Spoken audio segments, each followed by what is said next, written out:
Hi, Daniel here. I'm going to be doing my astronomy final presentation on the constellation Orion. Let's get started. Orion is also known as the Hunter. That comes from the Greek mythology, and I'll get into that a little more later. But it's one of the most easily identifiable constellations in the night sky. It's not hard to find. It's pretty prominent, and it contains a lot of pretty bright stars.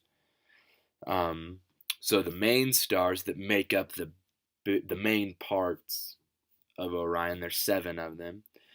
Um, Betelgeuse, which is a red supergiant, and it serves as Orion's right shoulder, assuming that Orion is facing you as the viewer from Earth. And then um, Rigel, which is the left foot of Orion, and then that's actually a three-star system. And then Bellatrix, which is a blue giant and is Orion's left shoulder. Mintaka is a multiple star system and it has both blue and white giant stars, and it's part of Orion's belt. Alnilam is another of the three stars in Orion's belt, and it's actually a lot farther away than the other two stars, but it has a much higher luminosity. So when you look at the three stars in Orion's belt, they all look roughly the same brightness, even though Alnilam is much farther away. Alnitak is the final of the belt stars. It is a triple star system whose primary star is a hot blue supergiant, and it's about 800 light years away.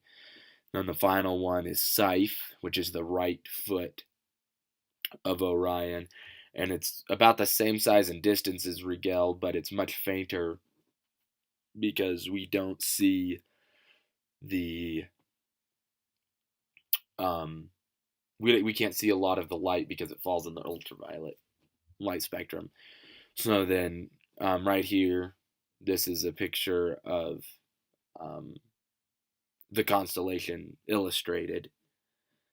So you can see up on the top left, you've got the sword, and then um, over on the left, or over on the right, I should say, you can also see the shield. And then if you look at this picture, you can just see what the stars look like without the the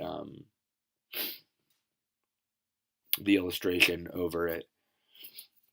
So you can see kind of where they're getting that. And then this is just back to the original picture, which is just the body of Orion with the seven main stars. So now I'm gonna go a little more into the mythology behind Orion and how kind of his story, his little legend or whatever, and then how he got made into a constellation according to the Greeks. And there are many different stories regarding Orion. There are several regarding his birth, several regarding his death, and about the only constant is his this hunting journey that he took with the huntress god Artemis, and that's about the only thing that stays constant throughout all the different interpretations of his story or whatever. So the one that I'm going to use, the one that I'm going to relate, mostly because it was the most complete and it made the most sense, easy to tell as a story, easy to read as a story, and that's the one by Hesiod, who I believe was a a Greek writer and sort of a contemporary of Homer, and Homer being the author of um, the Odyssey and the Iliad, if I remember correctly. So, hang on just a second, let me pull up my notes.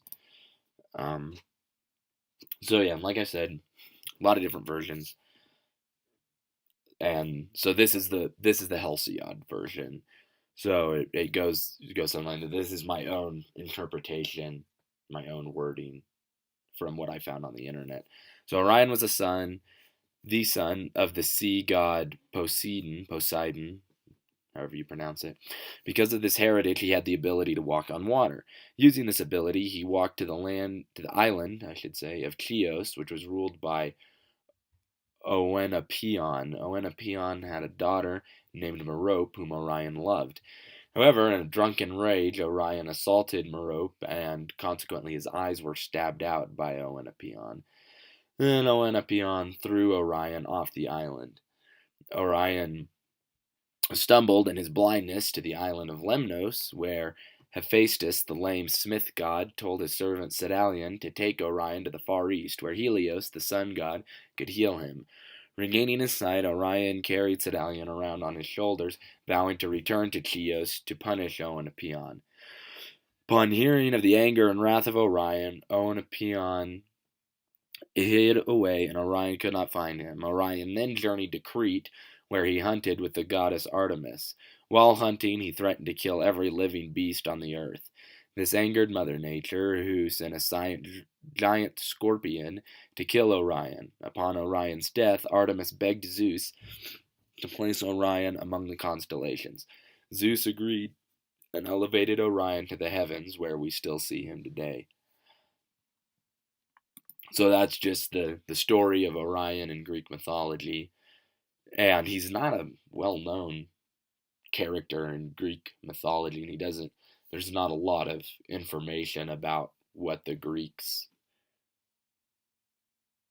legends about him were.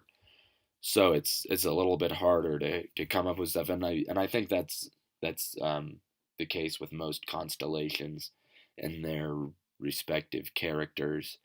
They don't have a lot of recognition like some of the more well known Greek gods and goddesses have, like Zeus and Hercules and Poseidon, and other names escape me, but um, so I guess that wraps it up for my presentation on the constellation Orion. I hope you enjoy, and I'll see you all next time.